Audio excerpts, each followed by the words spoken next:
Fuel filter replacement. Remove electrical connection. Check the connection. Remove bottom-mounted fuel sensor assembly. Allow the water to drain out completely. Use special tool.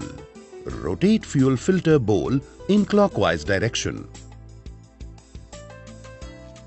Remove fuel filter element.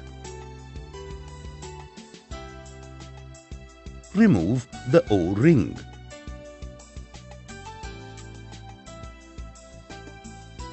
Use new O-ring while refitting.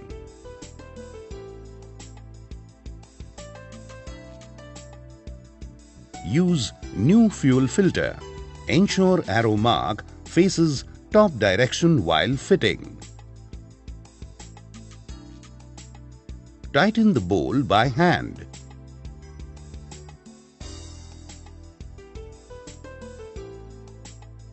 Install fuel sensor assembly.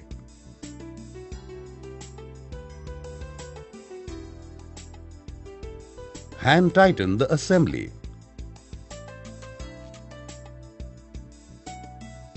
Reconnect the electrical connection.